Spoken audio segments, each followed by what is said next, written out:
Assalaamu calaykum. Magacaygu waa Dr. Darajo. Maanta waxaan halkan kaga hadli doonaa noocyada dhalmada, kuwaas oo kala ah 3 nooc: dhalmada dabiiciga ah, qalliinka dhalmada, dhalmada la caawiyey.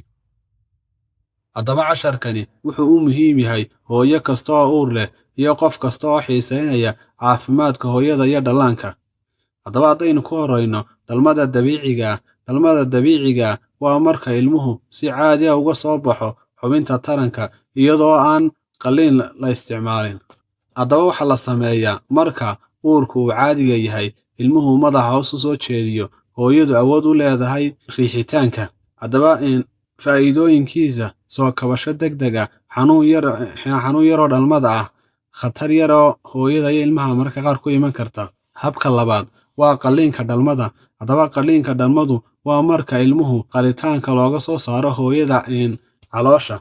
Waxaa la sameeyaa haddii ilmuhu si khaldan u jiifo, tusaale ahaan ilmihii transferka ahaa ama bridge-ka ahaa oo kale, fooshu istaagto, ilmaha ama hooyadu khatar galaan dhiigbax ama mandheerta oo dhibaato leh. Faa'iidadiisa waa badbaado, ilmihii yaraa hooyadii u badbaadin karaa.